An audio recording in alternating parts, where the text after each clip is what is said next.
I'm Chris from the Starling Tribune, a proud member of the Gonna Geek Network, just like the show you're listening to now.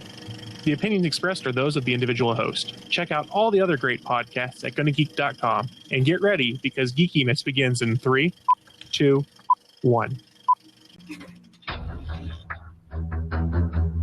You have been granted clearance by Director Phil Coulson. Stand by for S.H.I.E.L.D. debriefing.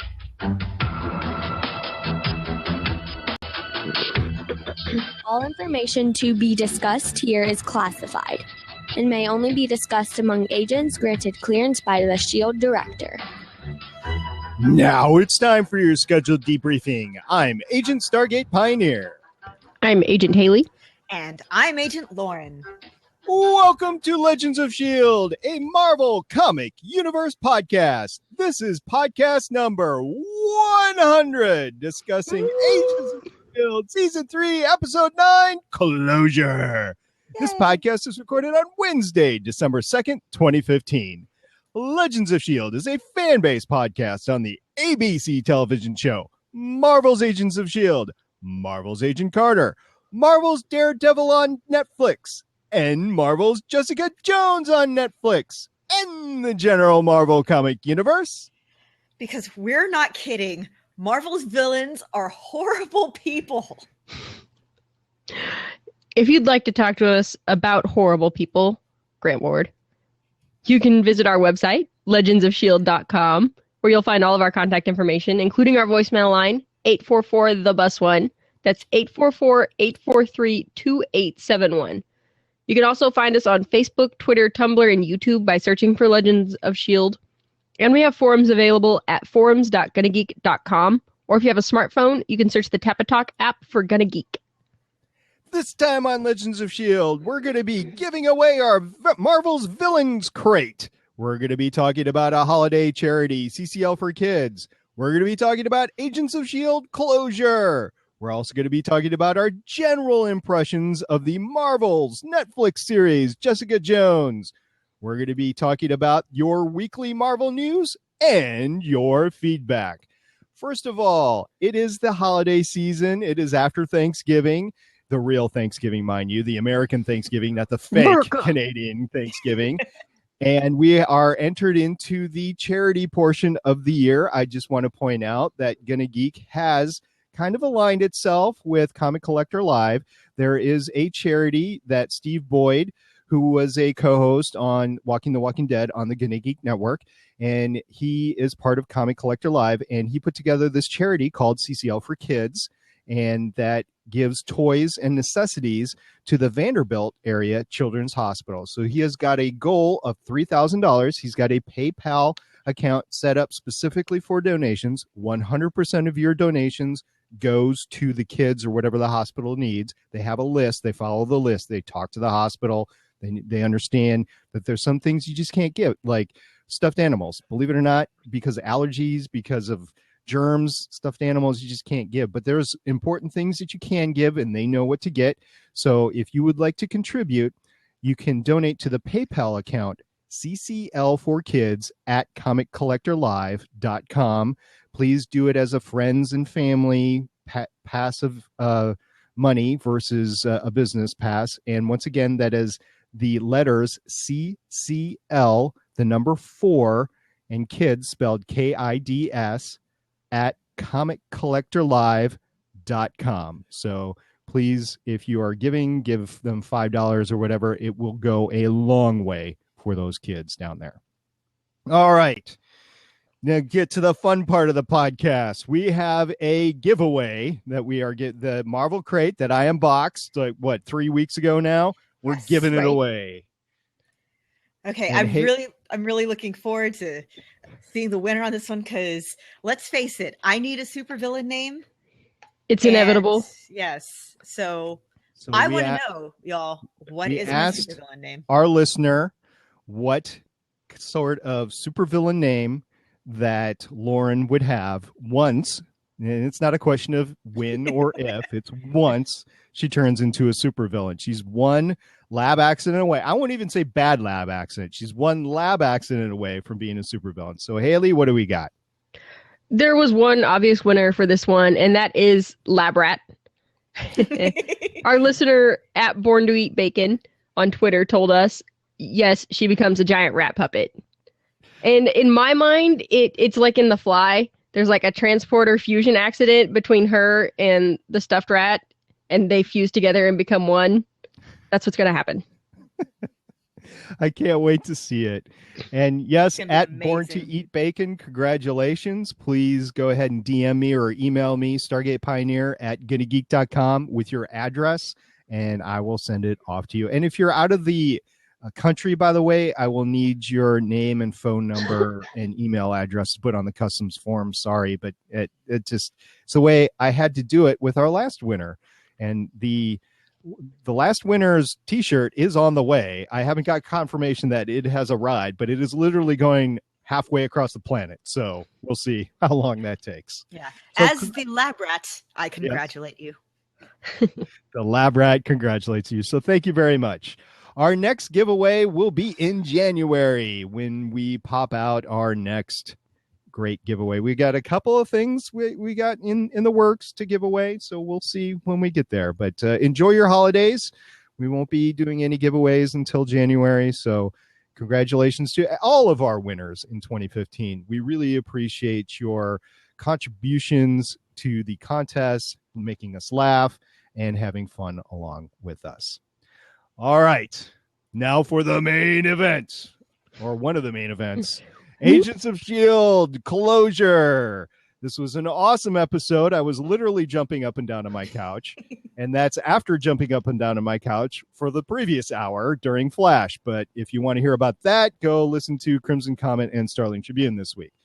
Agents of S.H.I.E.L.D. Closure was directed by Kate Woods. Are you ladies familiar with Kate's work? Okay, looking at her IMDb page, it's really good. First of all, she directed an episode of Farscape that I like. Yeah. She's directed a bunch of episodes of Bones, Person of Interest, Castle, Rizzolian Isles, and apparently she gave Kate Blanchett and Hugh Jackman their first screen roles. So Yay. good on her. Absolutely. Definitely had the tension going both with action and romance in this episode, so that was awesome to see. And by the way, it was written by Brent Fletcher. Haley, are you familiar with Mr. Brent? I'm looking right now. Oh, he's got a bunch of Spartacus. Yes. Futurama, Angel. Yeah, I know this guy. And also co-executive producer of Agents of S.H.I.E.L.D. Who isn't at this point? We're not. Why are we not? We should be. He wrote Marvel. some really good episodes of Spartacus, too. Yeah. Like, really good episodes. Angel, Futurama, lots of great stuff in Oh, there. he wasn't a writer on Futurama. He was some of their crew. Right. Assistant to producers. Now I want to rewatch Spartacus. Okay. Except for the last episode. I am rewatching Spartacus. It was cut short by Jessica Jones, and now I'm in the middle of Man in the High Castle on Amazon Prime, but I have started officially my walk through Spartacus. Yay! All right. So, awesome episode. I had a joy watching it. Haley, what was your favorite part that kept you awake? I really wanted Ward to get hit in the face, and that didn't happen. That would have been my favorite part of the episode. May didn't get anywhere near him. Otherwise, she would have. I was really hoping, she'd say, you know what you need to do. And he's like, yeah, I need to send in the cavalry. She That's wasn't not what even happened. there. Oh. But it's going to happen next episode. I mean, they set it up. Zephyr 1 is on the way. So there's going to be some rumble. Excuse me. The bus 2. Thank the you. Bus 2 is on the The way. bus, too. Yes. Electric the bus. Boogaloo. Yeah, Adam in the chat just said Nail Hydra Part 2. Oh, I hope. I think it's Daisy's turn. Oh, she Okay. did shoot him, though. I guess she had her turn. Whose turn is it? I guess it's this got to be Coulson. This time it's got to be Fitz or Simmons.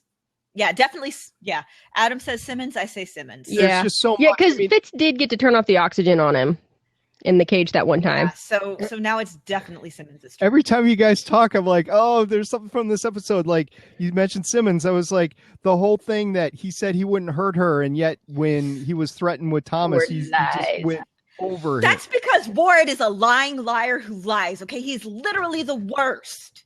He's just worst. Like, I started yelling. Okay, I was watching in the other room because my husband hasn't caught up yet. So I'm watching in the other room. Okay, how could he not get spoiled?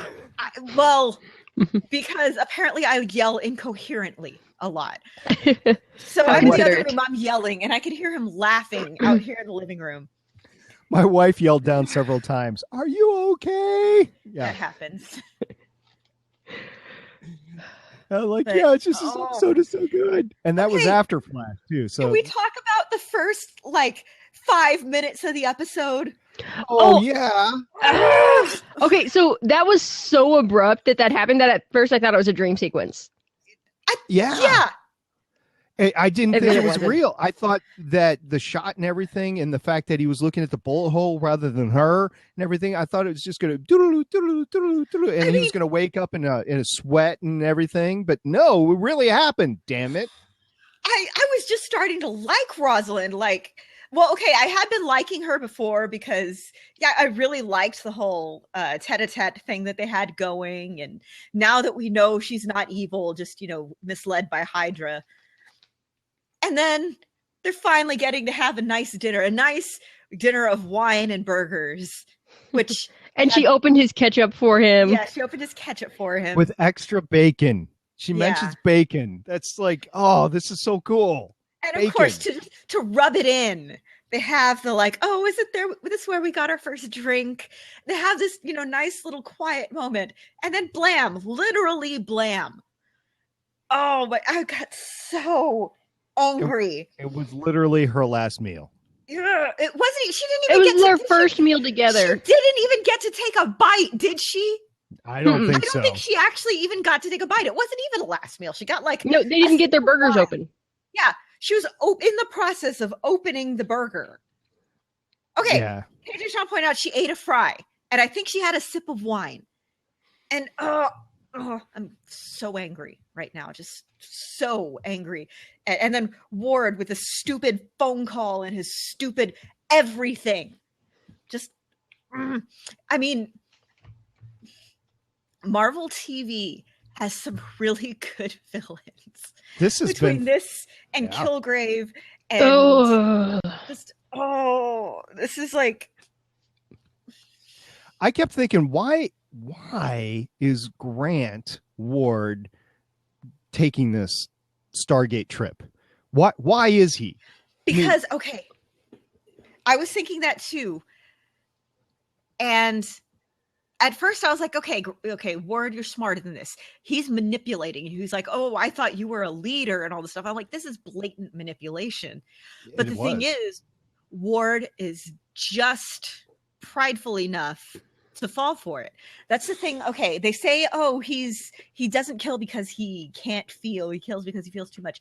I'm still convinced he's a sociopath, which, one of the traits of sociopathy is that they are, very, very full of themselves, very confident in their own abilities. They're always convinced that they're the smartest person in the room. And Ward is kind of a classic example of that. And he was being manipulated all the way around between the S.H.I.E.L.D. agents, between his brother, who has it in for him. It's like, if you're going to see him, kill him. Just kill him. And he's fearing for his life because his parents are dead. His other brother is dead. They brought back the well. I mean, this episode was crafted so well. Hashtag it's all connected. This series is connected. The Marvel Universe is connected. It's quite...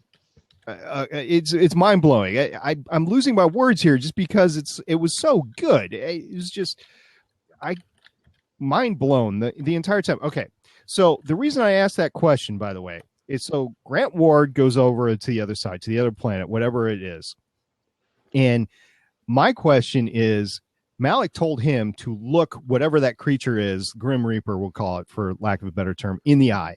I think that is going to transfer into Ward. So Ward's going to even become a worse badass villain. Yeah. So what I'm thinking is, you remember, when we at the very beginning of the season, we first saw them pick a guy, send him through and all that. And they're like, oh, this is a human sacrifice. Yeah, I think this is exactly what he's sacrificing Ward. and I think you're right. I think they are trying to get whatever it is to possess someone. And I think that's what happened to Will. Will. Yes. I think that whatever it is possessing Will. That's interesting. Could be. Yeah. I can see that. And I think this is all going to go horribly wrong. This is all going to backfire on Hydra. This is all going to blow up in S.H.I.E.L.D's face. Things are going to be very bad because we're only halfway through the season. That's true.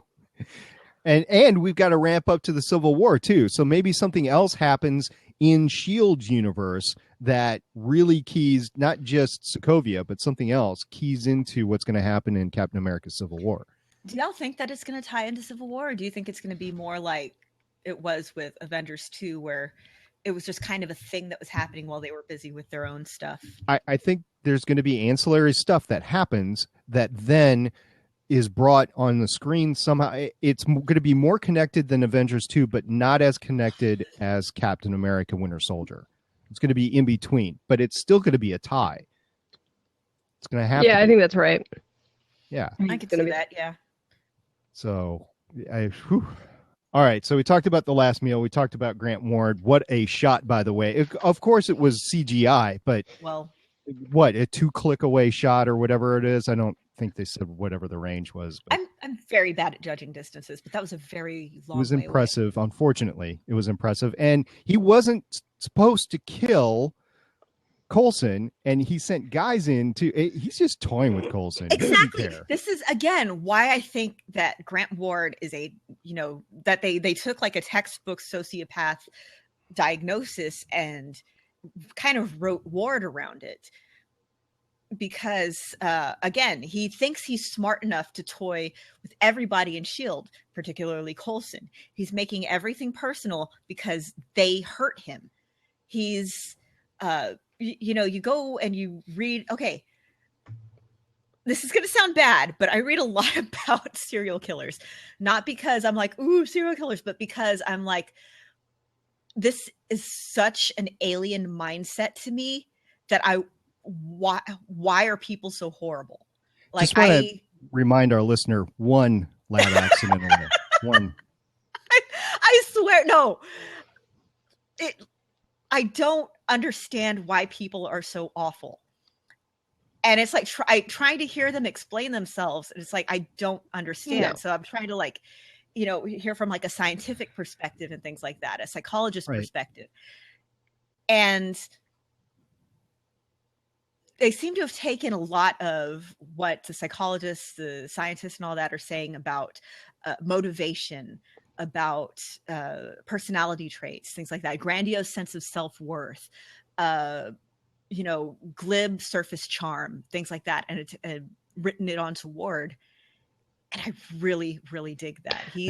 Brett Walton is he's a Ted Bundy. Yeah. And I think the better understanding that we have of the psychology of these type of people is why we get so much more interesting villains now, because they try to fully develop exactly why they are the way they are in a way that wasn't done even 10, 15 years ago. Yeah. I think that I was about to go into this whole thing about like the psychology of villains and how it developed, but just suffice to say that I think Thomas Harris had a lot to do with it, and move on. Thomas Harris, author of Silence of the Lambs, blah, blah, blah. I am a nerd.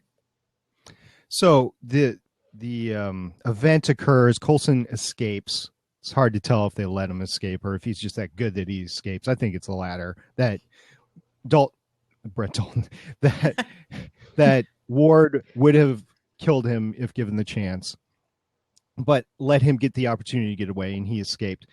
But then his walk back into S.H.I.E.L.D., that was just all bloody. His shirt's bloody. Mm-hmm. He can't unbutton his shirt, so he tears it off. It wasn't that he was trying to tear it off, but he's just like, I got to get this off. And he doesn't have coordination in that other hand. No, and then the matchbook comes out. Something that I noticed with regards to that, if you notice when he's pouring the wine for Rosalind, he uses his right hand, doesn't assist with his left or anything. He's in that scene, he's very careful to just use that one hand. Which and Starsaber _222 Adam in the chat said his MacGyver grenade probably helped too. Yes, that is Coulson. He's able to do that. But that whole scene where he walks back in and everyone's just kind of, there, and they look and they're like, oh, something really bad happened.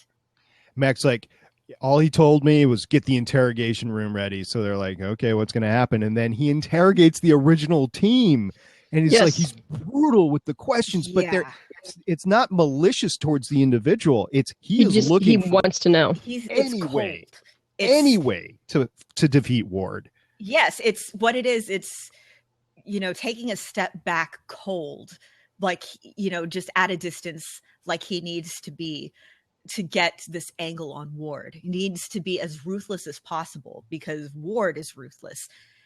And it was chilling and really good. And May just rolled right into it. She just sat down, started answering questions, and was like, okay, I get where this is going. And it's a couple of the questions specifically with May at the beginning, and then it rolled into other people as well. It got into their personal relationships and their romantic relationships and their physical romantic relationships. And May is like, no, there was no talking. Nope. It was all physical. And then you find out, remember back in season 1 when we were like, I think Gemma likes him and stuff like that. Right. And, Simmons, Fitz and him are bros. And then you find out why. It's, yes, he was using these people to fill a void in his life. He used his younger brother and moved on. And once his younger brother made himself unavailable, he's like, okay, I will use these people to fill this purpose in my life. Again, like a sociopath. And he's, again, using these people for this specific purpose. Very coldly, for him, rationally. And I would recommend, we're back on Ward again because it is all Ward centric, but it's the whole universe is surrounding around Ward right now. But I would encourage anybody that has questions about Ward or whatever, go back and watch the Well episode and go back and watch SOS part 1 and 2. And that with this episode, you understand 95% of what Ward is, what he's capable of doing, and what he has done, including dumping Fitz and Simmons in the ocean. That was horrible. And what kills me is he continues to use that as, I was really helping you. Again, twisting everything to his narrative. Ugh. Lying to himself about why he does things, as his brother put it. Yeah, the thing is, I don't think he's lying to himself. I think that is how he legitimately sees it. Another interesting aspect about the interrogations, before we leave that completely, by the way, it was a perfect recap of the entire Ward storyline, by the way, without doing a montage, without doing flashbacks.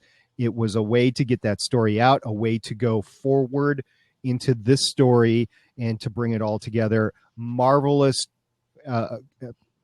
It was a great way to actually do it. And I applaud the Marvel team, the writer, the director, and everybody involved with the show to actually bring it together that way, because it was done so it was done so well. It was done so hard hitting. Your fields were like, ooh, the whole time, and you were sympathetic to the person, and at the same time your anger towards Ward grew and grew and grew all the way up until the end. And so at the end, Fitz agrees to go do this. And I think he had no intention whatsoever of coming back. And the only reason that he might have started thinking about it is because Simmons said, come back to me. Other than that, he was staying over there with Ward. He was not bringing those people back. I bet that once he sees Ward gearing up, he's like, okay, I'm going to take this guy out. True. See, I think his intention was always to attempt to get Will back. But if the only way he could do that was to let something else back through, he wouldn't. At the end of this episode, that's what he was thinking? Or that's what he was thinking all the time of trying to go over there? The whole time. Like, I think if he had an opportunity to get Will back without anything else getting through, he would. But if he didn't have that opportunity, he was fine staying there. Okay. I'm wondering how much of, like, okay, I know, he trusts Simmons, and he trusts her experiences on that planet, but he isn't giving that same sense of urgency to whatever's on that planet to what she is. And I'm wondering if that's just because he hasn't experienced it, if maybe he's just not. It's like those people who say, "Oh, I can live through a hurricane," when they've never seen a hurricane. We were actually talking about that at work. Like, if you wouldn't want to live anywhere, where would you want to go? And somebody said, why not Florida? And then a coworker of mine said, no way, I can't stand hurricanes. Like, well, I mean, hurricanes. At least you get a couple days warning. I know. That's what insurance is for. You just evacuate, take what you have in your go bag, and that's it. Yeah, it's like those people that say, oh, I can stand outside in a hurricane and be fine. I've stood in the wind tunnels before. And you'd never realize it's not the wind that kills you, it's the stuff in the wind. Yeah, same with the tornadoes in Kansas. Yeah. And I'm wondering if it's something like that here. Like, he logically knows, oh, there is a dangerous thing there. And he doesn't get it because he hasn't experienced it. Could be. It's all in the vibrations. It was wonderful how they brought that back. They just have to find the building with the right vibrational frequency, and that's how this all happens. It doesn't have to do with the planetary alignment. So basically, that's it. From the other end, it's set off by the moon alignment, causes some sort of vibration that it happens. That's science for you in Marvel. Okay. So I have a question. Unlike Simmons, Coulson doesn't have his phone. I think he still has Roz's phone, but he doesn't have his phone. Yeah, because he smashed his. They went through so many phones this episode with people just being angry.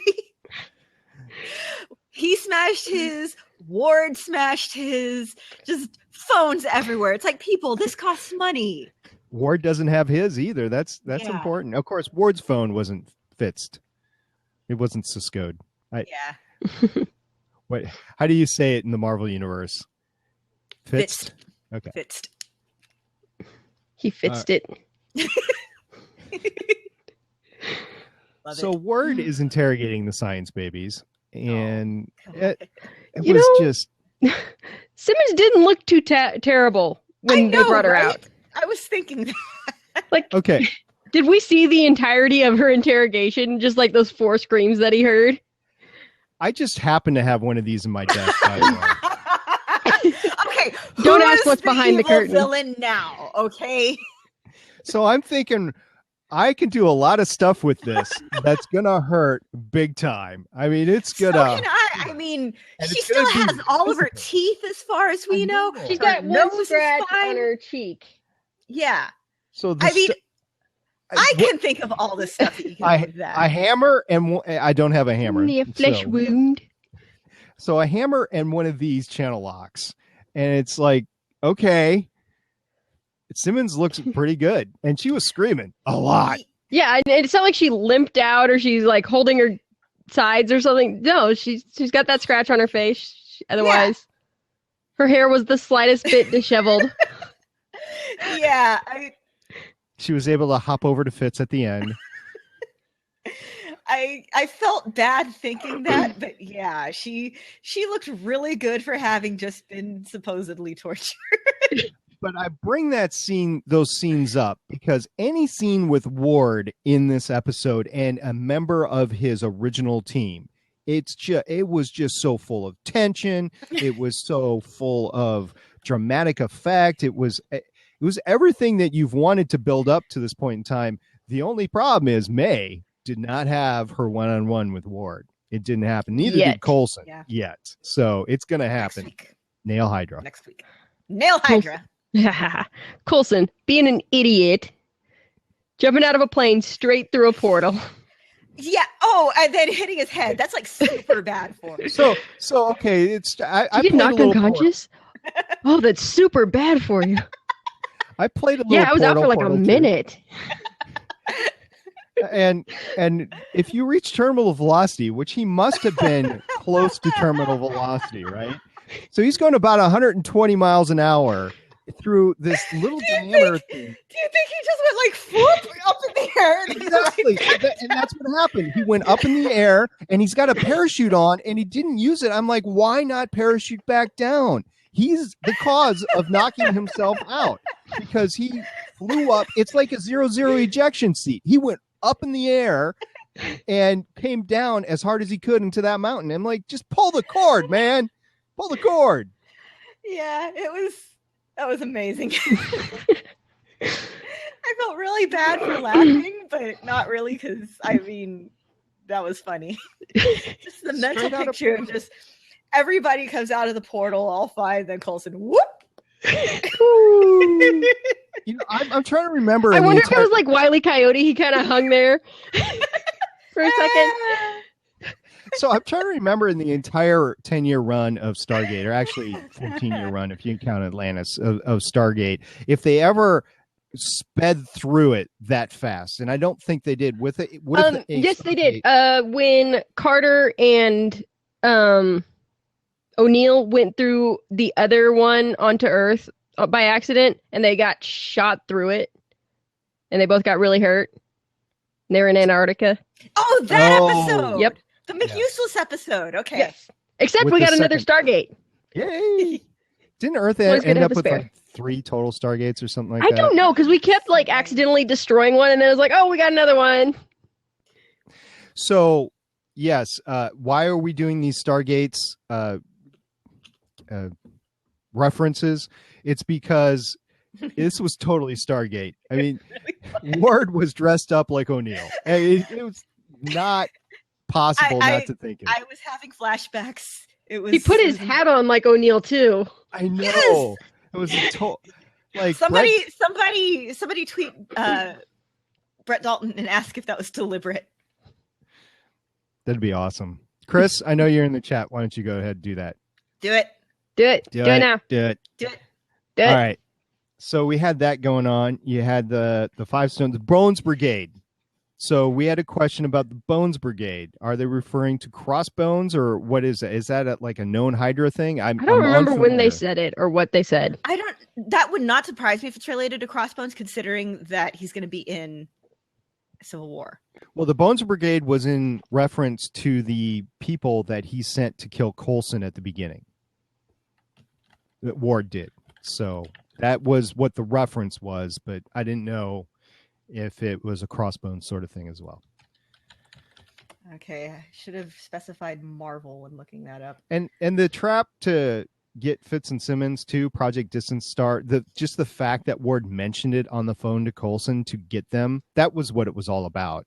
So Coulson would send them to Project Distance Star. That's why they needed Coulson alive.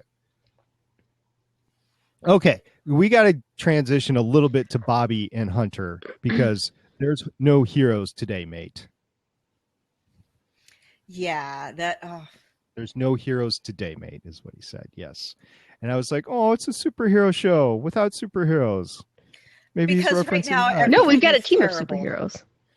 Yeah, we do. Yeah. We got Secret Yes. Warriors. Well, yes, sort of a team if you count 3 people as a team. it's like 3 people, and then May And one of them is obviously a red shirt. Why can you not count Mac in that with his axe shotgun, which we haven't seen yet? He has the power of axe shotgun, which sounds like a body spray. Now that I say it out loud. Oh, for those high school and college age boys with BO. All right. And well, mostly junior high age. Yeah, that's Like, right. I don't want to take a shower after gym, so I'm just going to bathe in Axe. So we talked a little bit about it before, but I just want to mention it again. The phone call between Thomas and Grant was some of the most tense dialogue of the episode, in my opinion. It was well crafted, well done, brought it all together. I really enjoyed it. And you really see just a little bit behind Ward's mask of the whole, why are you doing this? Like, he legitimately doesn't get it. Again, sociopath thing. You go and you read interviews, and when stuff doesn't go their way, there's a legitimately childlike reaction to it. Yeah. Siblings, doesn't matter how old you get.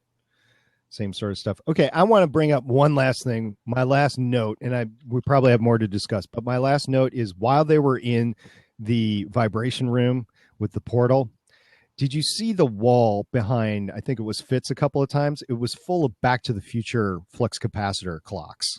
I didn't see that. I didn't That's see it. amazing. Yeah, so there was another wall full of just red LED lights and stuff like that. There was another wall full of Back to the Future flux capacitor clocks, and it was behind Fitz. So if you ever rewatch the episode again, you got to catch the flux capacitor clocks. There's a whole wall full of them. It wasn't just one, it wasn't like 3 or anything. It was a whole wall full of them. That's amazing. It was. So I'm out. Lauren, what do you got? Okay, really good look at what a terrible person Ward is. I'm really looking forward to seeing Daisy and the Secret Warriors in action. I really want somebody to punch Ward in his stupid face right now. Good job, Brett Dalton. Good job. Science babies, my poor science babies. Tough. Mac was like, I knew they needed a babysitter. Yeah. Yes, every time I see Mark Dacascos, I just keep thinking of Iron Chef. So he's like, he comes out to torture Simmons, and I'm like, I like cuisine. A thought that I had is if they're gonna keep Ward alive, they could at least keep him shirtless for longer. Yes. When's the last time he was shirtless on the show? Too long ago. It's been a while. It's like season 1, right? When he was sparring, maybe? Season 2, but he was shot, I think. Sometime he was bleeding. It was not pleasant. A daredevil. They daredeviled it. Yeah, basically. It was an oozing wound situation. The other thing I had was that Distant Star Pathfinder was not NASA. That's right. It was a private corporation. Yep. And then I have quotes. Shoot. Sky said, I will never forgive him. And I'm like, good girl. It's what Grant's always done. Hurt people and lie to himself about it. Yes, that was Thomas, right? Yes. And I always thought Fitz would give up the world for you. Looks like now he finally has his chance. Oh, jerk. I want to say something worse, but jerk. It's a clean podcast. We can't say our real feelings. I can wait until afterwards so that I could say all the 4-letter words I want to say. Yeah, my fault. I did not let you guys clear the verbal air before we went live, so my fault there. Okay. Yeah. Any other quotes, Haley? Anything from the show? Nope. That was Lauren? it. No. Was this the penultimate to the mid-season finale, or do we have? Yes, two? it was. Okay. Yes, So, Next week is the mid-season finale. really looking forward to it. I was really looking forward to this week for like 2 weeks, right? Because we had the whole Flash Arrow thing. We knew this was coming, and I'm like, oh, now I'm so looking forward to next week too. I just remember that tomorrow is the holiday bake-off with Mary Berry, and I just got really excited. There you I go. I love remember that Great tomorrow is British the start of my Bake Off, y'all. vacation. Yay! Hey. All right. Well, thank you very much. Just a reminder, if you're a new viewer to our live blab, we will open up the fourth seat when we are done with the podcast after the credits roll. So if you have something to say, please stay tuned. We will have you on. In the meantime, I have to announce we are foregoing our Marvel comic news segments this week. The podcast Legends of S.H.I.E.L.D. Long Box Edition has already been released. So go ahead, listen to Lauren and Adam and Neil with their comic book segments there. And instead, what we were going to do is we were going to feature Jessica Jones' initial thoughts. So here we go.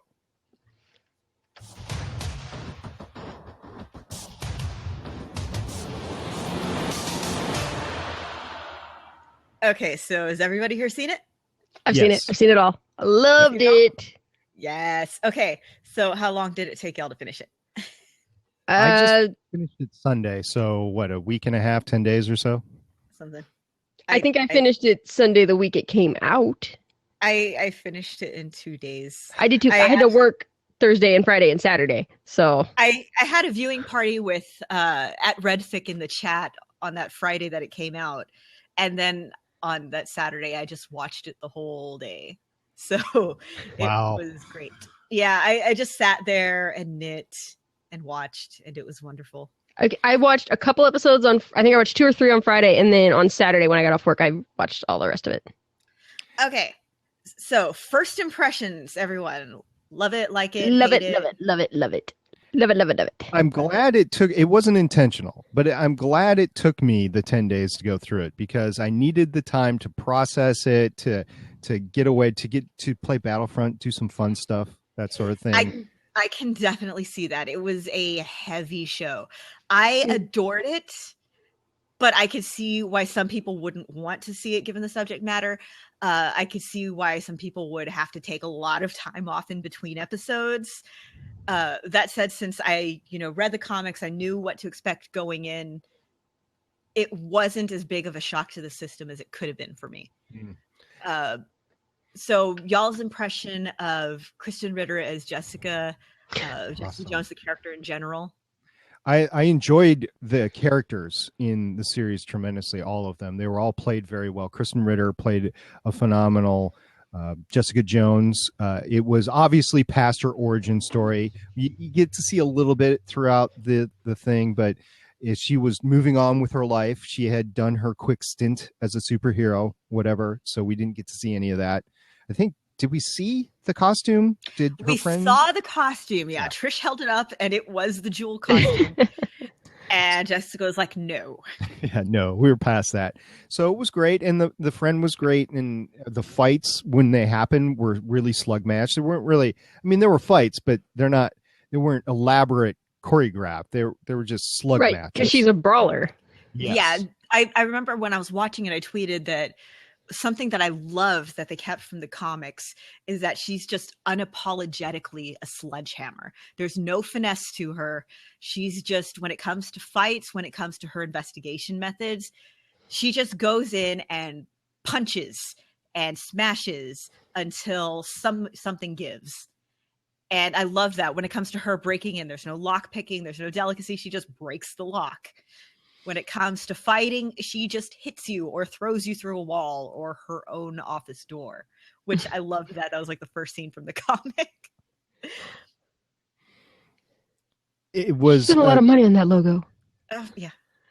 So did I miss the reference? I get Claire, but did I miss the reference to Matt? Was there a reference to Matt? Did I miss it? There was a reference, but he didn't show up, and I thought he was supposed to. Yeah, I expected to see him.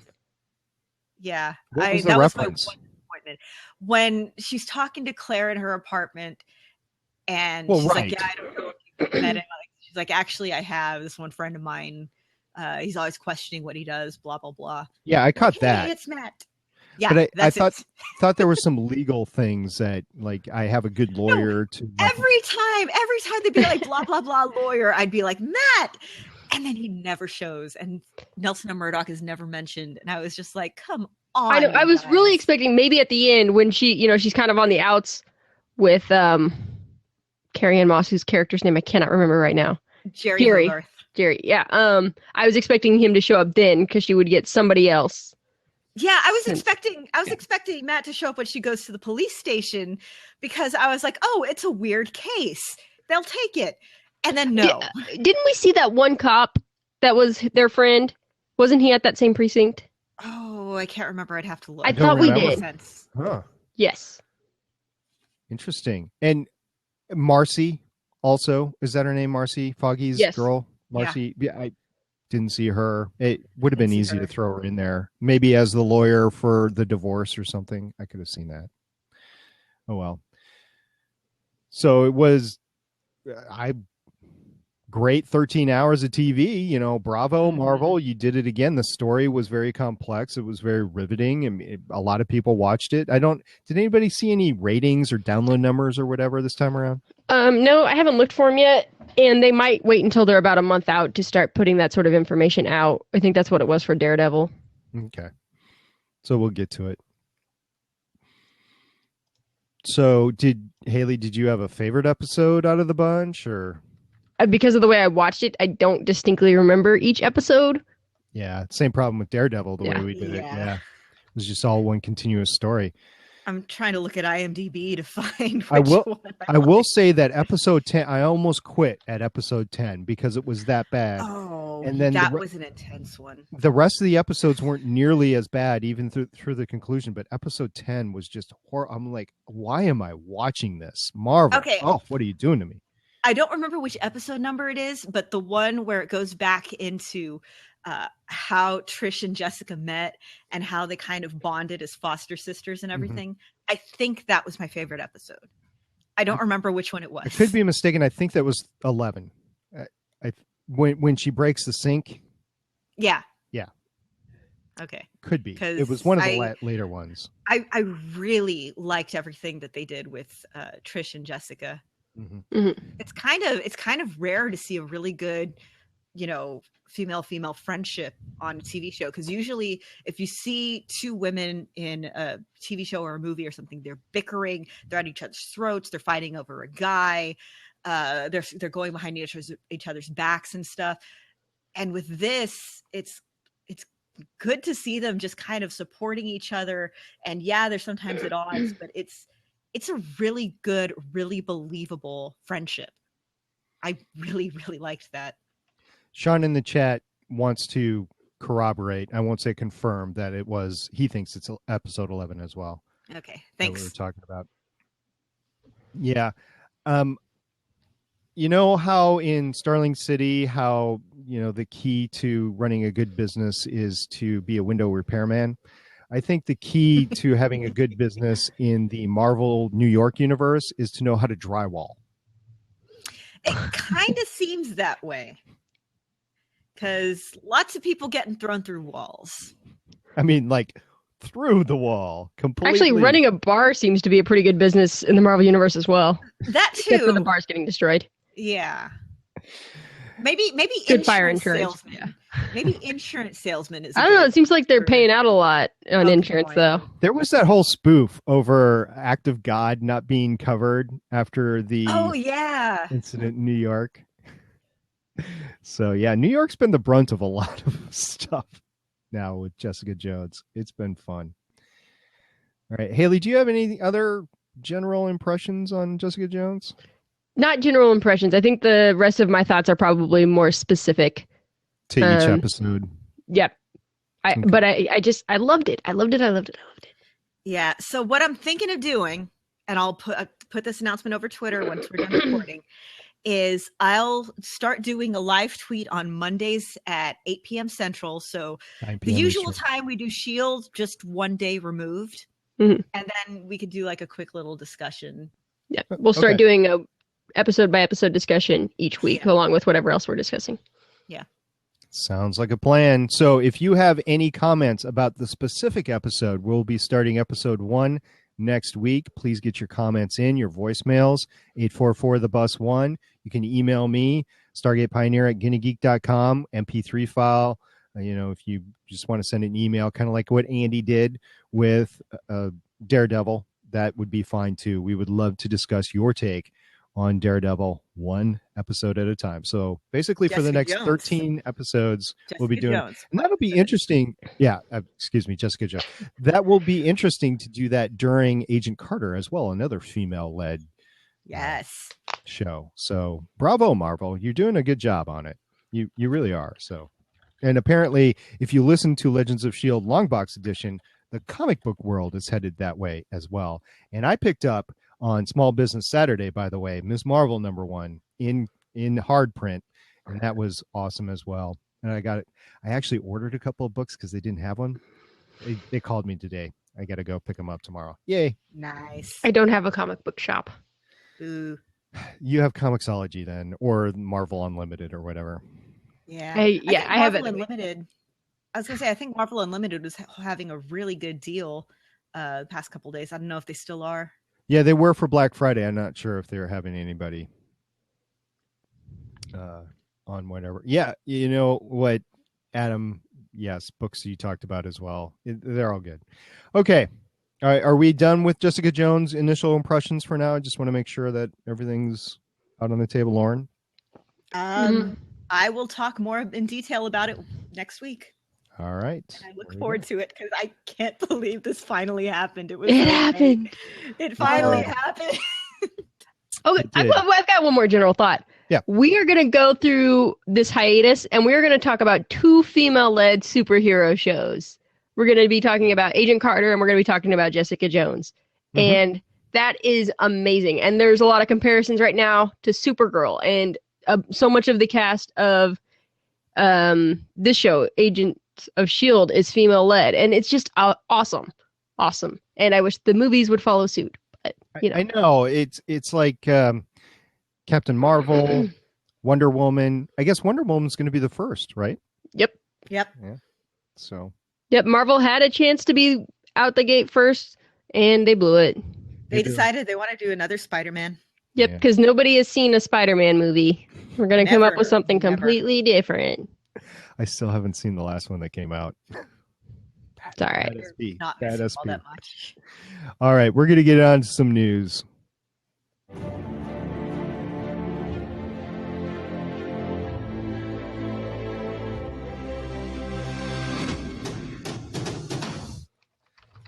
So I actually have the first news story of the week, which is amazing. I actually have a news story, and it's number one on the list, just because it's alphabetical. That's the only reason. Anyway, I saw a great article on IO9 today that said Agents of S.H.I.E.L.D. is the crazy epic that every other show wishes it could be. And if you haven't read this article, you need to. Of course, it contains a ton of spoilers for this specific episode, so I didn't repost it or anything like that on our feeds, but it is a great article, and bravo, IO9. I really enjoy it. Remember when Agents of S.H.I.E.L.D. season 1 was out, and everyone was like, why isn't this show good? Why isn't this show doing all this stuff? And now it's out, and everyone's like, oh my God, you've got to watch this show. They're doing all this stuff. One of the things that they point out in the article is that it builds. You have to wait for it. So, of course, season 1 was the build from nothing, the monster of the week sort of thing. And then you get to Captain America Winter Soldier, and bam, it took off from there, right?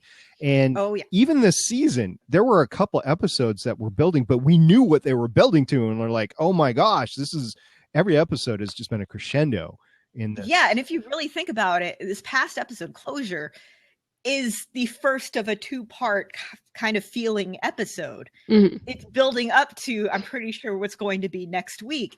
And a lot of stuff happened this episode. So next week's gonna be weird. And I feel like we're gonna be screaming at our TVs at the end of next week because we're gonna be off for 2 months, and I have many soft objects that I can throw so as not to damage anything. Well, fortunately, we'll have other things to occupy our minds, so yes, we'll just have to hang on to that for now. Other things such as Agent Carter. We got a new promo. 15 seconds, guys. Yeah. I saw that during the Agents of S.H.I.E.L.D. episode. Great. Yeah, I had it recorded, and every time I would come to that, I would have to stop and rewind a little and watch the promo again. So here's my thing. I actually watched Flash and Agents of S.H.I.E.L.D. live last night, right? So I'm not able to fast forward to the commercials, and I thought, it's going to be boring for a couple of minutes. I'm going to sit here and twiddle with my phone or whatever. Well, first of all, I had to calm down every single commercial all night long for 2 hours. And second of all, there were commercials that were phenomenal, talking about Legends of Tomorrow, talking about Agent Carter, talking about, previews for movies coming out like Star Wars or Civil War. It was awesome. So yes, Marvel, you're doing a great job. You're banking in on the excitement. Well done. 2015 is just closing out in such a good way. I mean, we're getting this, and we're getting Star Wars, and everything is awesome. I love it. Now, unfortunately, however, in 2016, we had a minor setback, didn't we? Yeah, Agent Carter. Remember how we were like, oh, Agent Carter is premiering January 5th, and we were like, yay. Well, it got pushed back to January 12th. Thanks, Obama. Thanks, Obama. Thanks, Obama. No, Stupid literally. State of the Union. It's the State of the Union. Thanks, Obama. That's the problem when you have a Tuesday night show. Yeah, just though the preemption wouldn't have impacted Agent Carter's initial January 5th return date, postponing it would allow it to run uninterrupted for all 10 episodes. Uninterrupted, you mean? Yes. Yeah. So. But we have Jessica Jones to talk about. So yay, Jessica Jones. We have Jessica Jones to talk about. So we're all good. All good here. All right. So we're all fine here now. Yeah, here now. Thank you. How are you? So the Doctor was on Late Night with Seth Meyers. I'm sorry. Agent Carter was delayed until January 19th. Yes. Because the State of the Union is on the 12th. Boo. So wait, did that push back the return of Agents of S.H.I.E.L.D. as well? Or did they say? I don't know. They didn't last time around. They just doubled up. I mean, that might double up more than what episode? More than they might just do like a. We will have to see. It's going to be important because if they do have some sort of crossover plan with Captain America, they're going to have to write that in the show, and presumably some of that is already in production right now with Agents of S.H.I.E.L.D. So, all right, back to the Doctor, Haley. I didn't put this one in. I did. Okay, so we didn't discuss this when we talked about Jessica Jones, but did anybody else find David Tennant's performance as Kilgrave to basically be the Doctor, but a jerk? Evil Doctor. Yes, evil Doctor. Yep. It was basically the mannerisms, the speech, just everything. Just the Doctor, but evil. Yeah. And that made it 10 times creepier. I didn't have a problem with it. I thought it was a wonderful portrayal of the character, and I think his Doctor portrayal as Kilgrave was perfect for the role. It was amazing really acting, worked. but I do not like hating David Tennant that much. There's been some really good comics, but the reason we're talking about this is that David Tennant has been making, the late night rounds. He was on Late Night with Seth Meyers, and talked about Kilgrave, and talking about his portrayal of the character and stuff. One quote that I really liked from the interview is that I don't think anyone who's perceived as a villain believes himself to be a villain. Donald Trump doesn't think he's the villain. Though he's obviously a comic book villain. Yeah. My favorite. Guys. I know. There's a legitimate chance that he could be the next president of the United States. I'm moving. I don't want to live on this planet anymore. Orange potato with butthole lips. Best description of him I've ever heard. And a terrible toupee. God. No, it's technically not a toupee. It's a statistically improbable comb over. I'm not kidding. It's horrifying. But yeah, no, he's literally a comic book villain. All right. So moving on into the Civil War and beyond. Apparently, we have two noted people that want to do a Doctor Strange movie. Yes. So apparently, Neil Gaiman and Guillermo del Toro had several discussions about the movie that they wanted to do with Gaiman writing and del Toro directing. And Gaiman had even gone so far as to discuss possible script ideas with Marvel. I don't know how far del Toro might have gotten with that, or if he just said, "Oh, that'd be cool. I want to do it." I think they've been. Yes. I thought they'd been working together, like Gaiman writing, del Toro directing. And I do remember when this was being talked about a few years ago, and I was like, "Oh, that would be so cool." And yeah, then nothing came of it because I guess the movie universe went in a different direction. I don't remember if this was back right in like 2008, I think. So right after Iron Man came out, they were talking about doing it. Yeah. And I think probably at that time, Marvel was like, I don't know if we want to do magic in our universe. Yeah. This was right around the time when they were thinking of doing like a Black Widow spinoff and stuff like that. So, I mean, the Marvel universe has gone in a different direction since then. But it could have been really cool.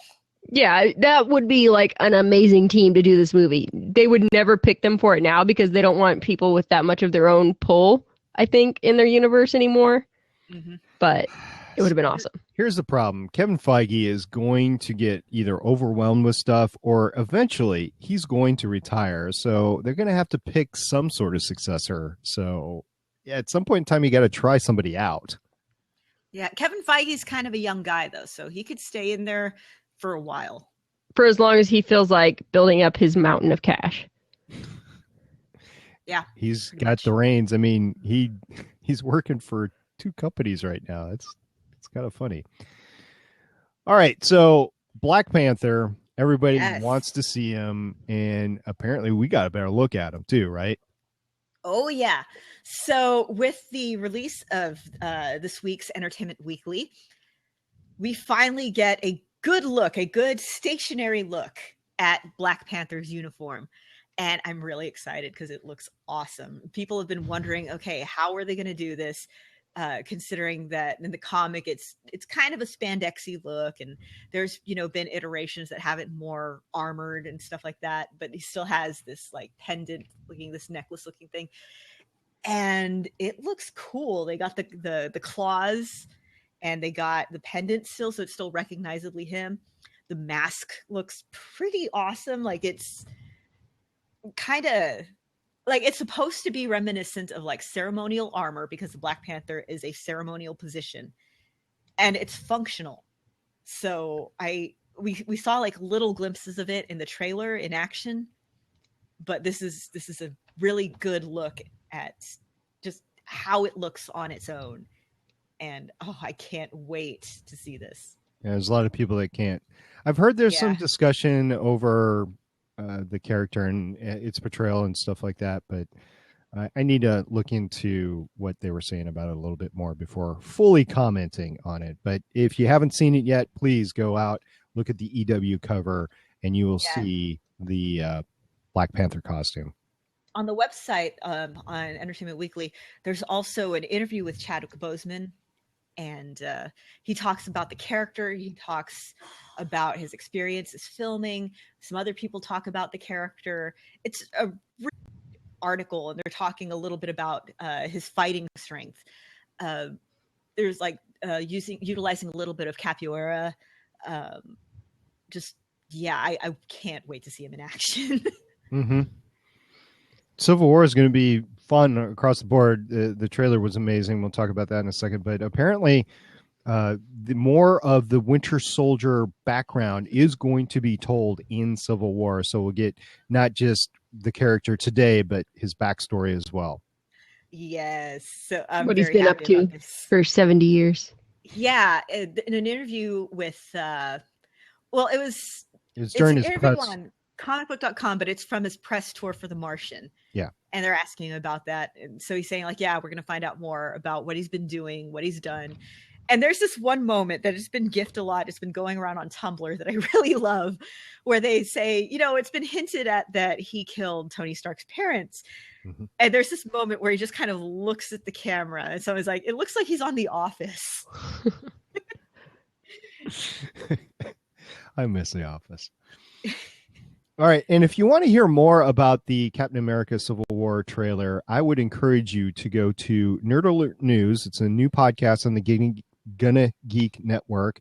Chris Farrell does it a solo podcast, but in this particular case, he banded together a gang a posse of Gonna Geek podcasters to talk about it. And one of the podcasters that was on that blab was Haley. And Haley, do you want to say anything about that Nan episode? Yeah, it was just, I don't even remember who was there. People were there. Chris was one of them. And we talked about, I remember who's there. Kent from Art House Legends and Lobster, maybe, was the other person. Yeah, sure. That's right. It's not like you do another podcast with him or anything. I don't remember who I talked to. Anyways, yeah, we talked about the trailer, first impressions, 12th impressions, however many times we'd watched the trailer by then. It was a lot of fun. And then I immediately went and recorded another podcast. So go and check that out. That is Nerd Alert News number 9. You can find that at GonnaGeek.com. And finally, we get a little bit of Marvel 101. Right. So a lot of people might be listening to our comic book segments that we put out each week, and they're like, man, all this Marvel stuff sounds cool, but I just don't know how to start reading all these comics. You could go back and start reading all of the comics. That's probably the best way to do it. I don't know why you choose any other method. Who would do a thing like that? I tried. I tried. If you don't want to do that, but you want to know a little bit more about the characters before you jump in, Marvel has started a YouTube playlist, a series of YouTube videos. They're 1 minute and 11 seconds long each, and they're just real quick introductions to characters, teams, weapons, storylines, that kind of thing, just to give you the basics so you know what's going on. We've got a link to the entire playlist in our show notes, and it'll take you to their YouTube channel, and you can watch all those videos if you want. Sounds good to me. It's called Marvel 101. Looking forward to it. All right. You gals ready for some feedback? Yay! Let's do it.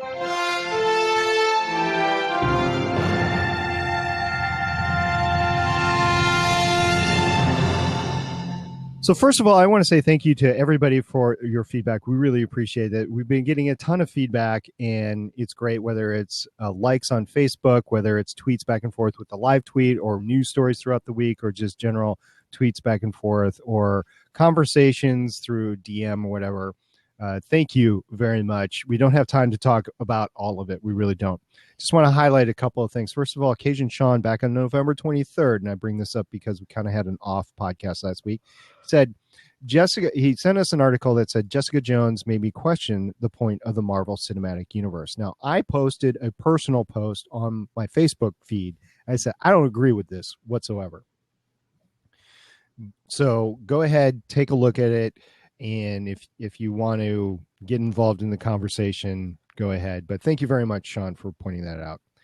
And then Alphabet Cookie, that is on Twitter, at Defi Down Under. She was the recipient of our last giveaway, and I mailed the T-shirt off to her. Remember, it was that S.H.I.E.L.D. T-shirt with the Kree writing on it. And there was some conversation about getting her address or something like that. And she said, while I would never doubt SNAS's ability to find my address, I only didn't provide it because I was sleepy and complacent. So there you go. That's why I had to hound her for it. And at Mr. Pericletes tweeted us, and he asked, do you think Malik's mention of a Bones Brigade to Ward was a Crossbones reference? We discussed that a little bit during the show. We don't know fully, but it would be interesting if it was. And our vaunted listener, Andy Migna, that is at Andy Migna on Twitter, said, absolutely killing his return at Bear McCreary, in my opinion, with his A game for the AOS soundtrack. And yes, it must be what makes Agents of S.H.I.E.L.D. just that notch up for me this year and for the beginnings. Bear McCreary has been doing the music for it. It's like John Williams back in the 70s and the 80s. It's like anything he did was gold. Anything he does now is gold. It's great. So hopefully Bear McCreary gets there eventually. So appreciate that. Now, Andy sent me a DM, and we have to talk about it for two reasons. First of all, he said Deep Impact was, quote unquote, that other asteroid movie you had tried to remember about half a year ago. And yes, what he's referring to is Legends of S.H.I.E.L.D. number 84 was released during our off week last week. It was out, and that was one of the things that we were trying to remember between Deep Impact and... I don't even remember what we were trying to remember. Yeah, I need to go back and listen to that. And what was the two asteroid... Like a time travel episode. Right. We were talking about the one with Ben Affleck in time travel episode. And we were just trying to remember... We were trying to remember the two asteroid movies that came out, and Deep Impact was the one we couldn't remember. We did. Why were we trying to remember this? That one because I went on a really bad date with that movie. Because we were talking about Armageddon, and I was like bringing up Deep Impact for another. Anyway, it doesn't matter. So thank you very much, Andy Ming. Deep Impact got it. Now he wants to revise his initial Star Wars estimate prediction, and all bets are final. If you have not listened to Gonna Geek number 121, we had to cut off any further revisions because the preliminary ticket sales were out at 50 million, and that was at a level where we couldn't allow any more changes or justification. So I think I'm gonna win. That was brought up on the podcast, by the way. If you haven't had a chance to listen to it, it's like, who had the most? Who was it? Okay, yeah, that was him. If I bet they called me crazy, it's going to be literally all the money. Does that count? Are you not familiar with what your bet was, Lauren? No. Okay. I have no memory of this. I don't. Okay, hold on. I'll bring it up. Did I? The only thing I remember is literally all the money. I don't. And then I think you put a real number on it, but I know I had the high end. Yes. And then I put the high end on it at 300 million, and everybody kept calling me crazy. They're like, "It's not going to make that much money." Yeah, $2 billion. Yeah. So Lauren, in our initial podcast, your bet was $275 million. And that's back in May of this year where you made that No bet. wonder I don't remember. It's been more than 2 weeks ago. It could have been 2 minutes ago. You wouldn't have remembered it. Oh, that is also true. So anyway, so there you go. Those are the bets. Sorry, Andy, we cannot revise, but we did talk about it on Gonna Geek number 122, your original bet, because I ran into it when we were talking about Legends of S.H.I.E.L.D. 84. Yep. And for the record, Legends of S.H.I.E.L.D. number 84 is out. The rest of them that are the lost episodes, 85, 86, 87, 88, 89, 90, 91, they will be out sometime in the next few months. Just be patient to get your Daredevil stuff. Sorry, folks. It's just the way my time is. All right. Podcasting is hard. It can be. We have a voicemail. Guess who it's from? Don't know. It's from Adam. Here we go. Hey guys, this is Adam, and wow, this week's episode was dark. I mean, almost Netflix level dark. When you kill off a recurring character in the first scene by having her get shot in the throat in the middle of a romantic fast food dinner, wow, that was impressive. Kind of surprised they pulled the trigger on it this early, but considering where it looks like it's going for the mid-season finale, I'm not sure where else they would have fit it in. And when Director Mac said that he sent Banks with Fitzsimmons to that facility, I was thinking Banks would be a traitor after all. But no, it's Magneto guy again with his gun trick, which seems to be the only thing he knows. Oh, wait, except torture implements. Never mind. And then, yeah, the whole torture stuff. I hope Ward dies at this point. I mean, good recurring villain, but yeah, there's not much darker he can go than he is now. Unless he gets possessed by whatever it is on the planet, which I think is a distinct possibility at this point with him. Bye, SP. Where did SP go? That's my train. He got hit by the train. Oh, no. No. And that's the end of SP. Cool, too. Though I'm surprised that Malik didn't see something there. Oh, yeah, and Director Mac greenlit the Secret Warriors, so we'll be seeing them in the second half of the season. Well, seeing them tomorrow, and then in, March, when the second half of the season starts? I mean, Agent Carter is nice, but I really wish it was during the summer break instead, because they've done some pretty good cliffhangers the past couple mid-seasons for Agents of S.H.I.E.L.D. So congratulations on the 100th episode, and can't wait to hear what you guys think. Talk to you later. Bye. For the live listener, I'm sorry something happened and it kicked me out. I am back in. So sorry about that. Am I back? Can everybody hear me? Yes. I hear you. We see you. All right. We hear you. You're back. All right, Adam. You exist. Adam, thank you very much for the voicemail. I will say that you want Agent Carter to happen during the summer months. That might work, but I do like having the midwinter break. What it really ends up doing, and I know as a viewer, you're like, you just want to see it, but it allows the writing staff and the production staff of Agents of S.H.I.E.L.D. to have a significant amount of break so that they come back with better stories. So any week off is one more week where they can fool around with it to get a better product for you, because they have 8 days for each episode, and any week off is another couple of days that they can do with the stories. So from that perspective, I'm okay with them taking a mid-season hiatus. So, I mean, it could be worse. You could be watching The Sopranos or BSG or something and have a year and a half in between seasons. Yeah. The pain. Definitely. Didn't watch it. Not my pain. You watch BSG. You watched BSG, didn't you? Well, yeah, but not The Sopranos. Right. I didn't watch it either, but I was No, just me either. using that as an example because it was like 2 years between seasons, I think. Anyway, thank you very much, Adam. Really appreciate it. Yes, dark episode. You brought up a lot of great points, And keep those voicemails coming next week. I can't wait to hear what you have to think about it. Okay, and finally in feedback, I want to go to YouTube. If you go to the Gonna Geek YouTube channel, you will find this blab that we are recording this podcast on. We do put the live feed up afterwards on Blab. And we had a comment on podcast number 99. Soren Fogg basically told us that in an interview, which we had not talked about, between Marissa Tankaron and Jed Wheaton, they talked about the fact that Lash had a conversation with Malik exposing all the S.H.I.E.L.D. secrets. It was implied. We didn't actually see it on camera. We talked about it before. We wondered if it actually happened or not. So Soren basically said, yep, the creators of the show said it happened. So guess what, guys? It happened.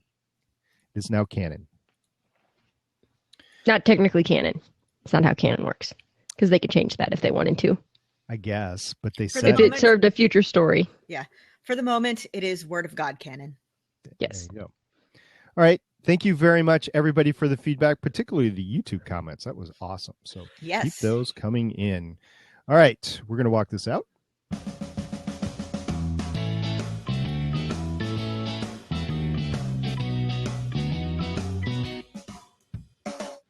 Next week, we will discuss Agents of S.H.I.E.L.D. Season 3, Episode 10, the mid-season finale. Maveth. I think it's a name. I think it's the name of the planet. They. I was going to say I think it's the name of the Inhuman over there. Fitz mentioned it. So. Oh, did he? Yeah, and I was like, "Is that the name of the planet?" And nobody told me. So. Did we lose SP again? Did I Yes. Bye, SP. No. Maveth. Beth? Okay, so according to Cajun Sean in the chat, it's Maveth. Maveth. Okay. Reminds me of the Steven. That's the Steven dog. Mavis, but with a lisp. Yeah. Steven. Join us next week as we discuss Agents of S.H.I.E.L.D. Season 3, Episode 10, Maveth, and Jessica Jones, Season 1, Episode 1, a.k.a. Ladies' Night. Ladies' Night. We have a website, legendsofshield.com. It is part of the goodageek.com network. Don't forget our voicemail line, 844-THE-BUS-1 or 844-843-2871. It is a toll-free line. What that means is if you can find a payphone, you can call it, and it's not going to cost you a cent. Good luck. Except for like the ear syphilis you're going to get from the payphone. How to wipe it off first. We have a Facebook page, Twitter page, Tumblr page, YouTube channel. Just search for Legends of S.H.I.E.L.D. You will find it. Don't forget our forums on the Gonna Geek Network. That is forums.gonnageek.com. Or it is also on the Tapatalk app. Don't forget to find us on Spreaker. And apparently our Mixler actually worked tonight, so we are on there as well.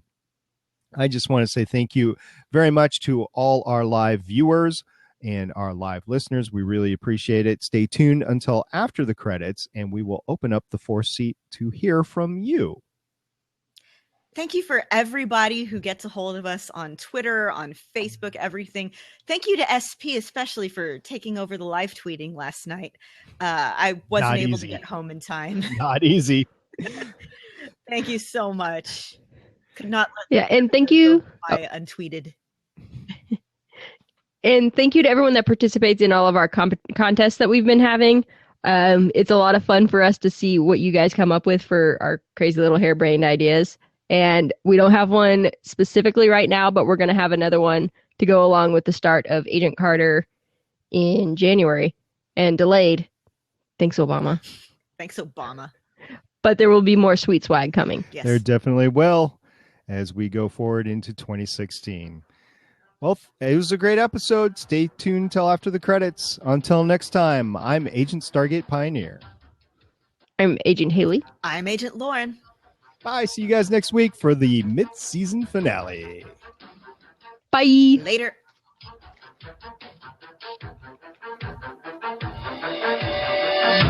Thank you for listening. If you want to leave us feedback, go to gonnageek.com and you will find all of our contact information and other shows. You can also visit legendsofshield.com, where you'll find our complete archive of podcasts. The music heard on this podcast is by Kevin MacLeod and can be found at incompetech.com. The opinions heard on this podcast are those of the individual host and do not represent Legends, Stream, or Gonna Geek. Agents of S.H.I.E.L.D. is the property of the Disney Corporation. No infringement is intended.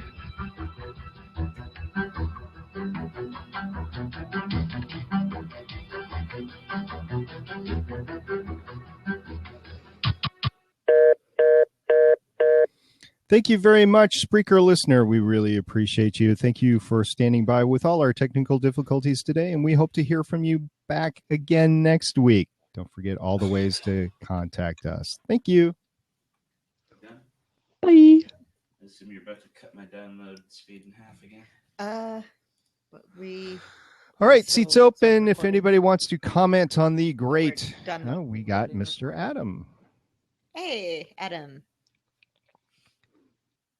First off, let me check to see if it's using. Oh, you have to To do- help, it was using my other mic, so I think I need to Well, just what browser are you using?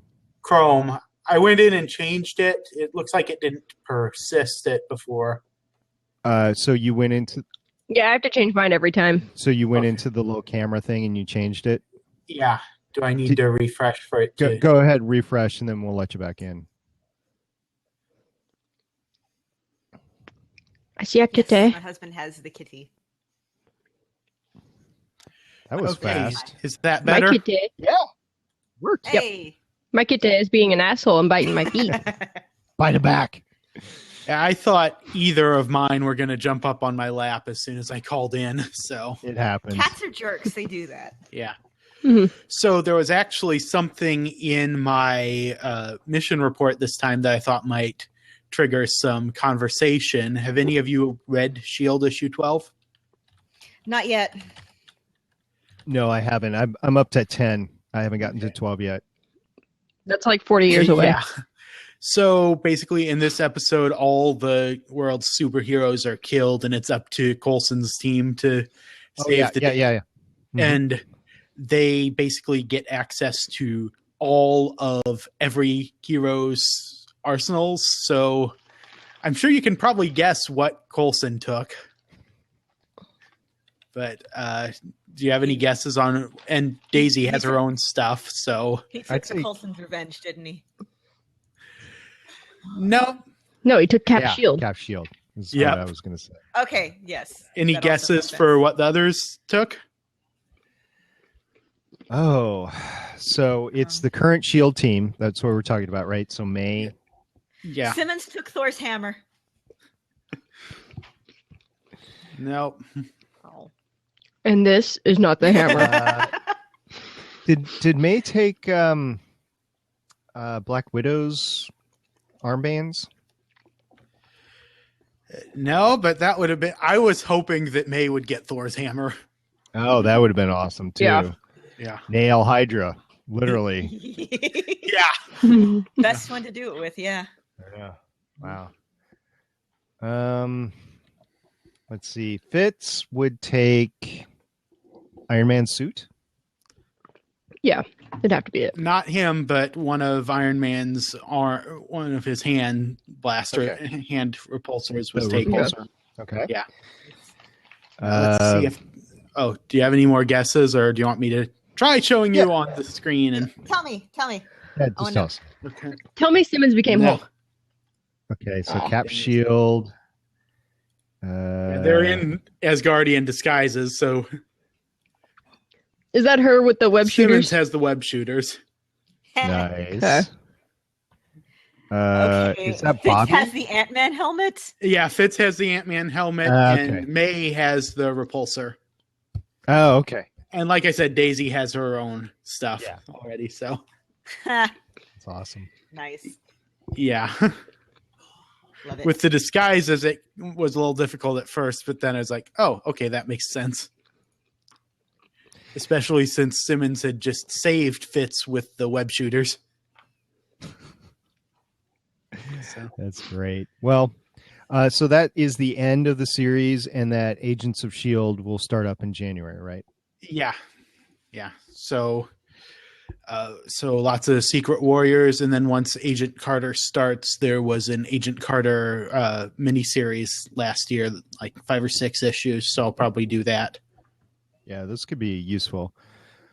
It's Crossing Universes. I just picked up Arrow 2.5, so I'm finding out all about what's going on behind the scenes there. So I assume the same stuff is done with Agent Carter. Yeah. Well, I mean, this doesn't tie into the show; it ties into the comics stuff. Okay.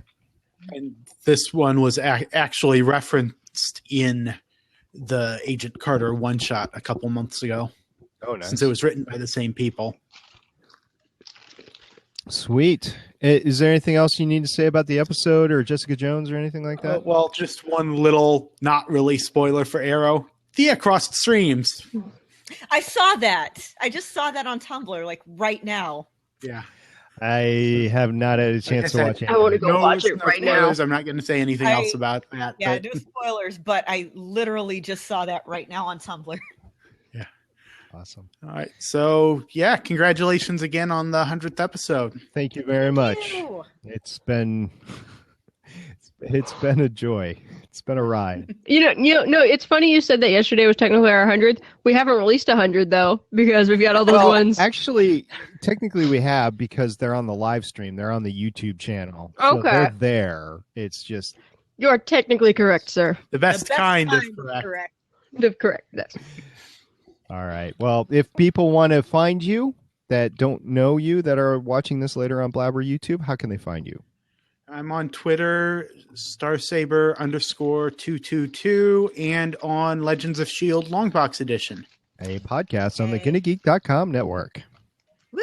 Yeah. And I just Gonna sent Geek. the little pre-roll again, so hopefully this one will work out. I have forwarded on to Steven, and I await with bated breath on how he does that, because he hasn't given the pre-roll the film stuff to anybody, so he's in charge of that. Okay. Okay, well, thank you very much, Adam. Appreciate it. Talk to you guys later. Bye. Bye. Bye. All right. If anybody else has something to say, great. If not, great too, because I want to go watch Arrow. Going once, going twice. Just want to say thank you to our listeners. Thank you, Nick. Appreciate you stopping by. Thank you, Chris. Appreciate you as well. I do not appreciate you, Chris. Get out of our podcast. We love you guys. Come on. Except for Chris. Also, S.H.I.E.L.D. made in. Yay, S.H.I.E.L.D. made in. Special for 100. Yes. Yay. There was also a tutu, but you couldn't see it and it was itchy, so why bother? All right. Well, ladies, congratulations on 100. Thank you for all your hard work and effort over the past couple of years, and we'll see how long it goes. This has been fantastic. Lots of fun. Fun ride. Never expected to get this good. When I took over the podcast, I'm like, this will last like another season maybe, because it's ABC, but it's not going to go anywhere. Yeah, wrong. This has seriously been just so much fun. Thanks. It has been. Spawned our own podcast now too with Longbox Edition. That's kind of cool. All right, guys, I'm out. I will see you next week. Talk to y'all later. Yep, bye. Bye.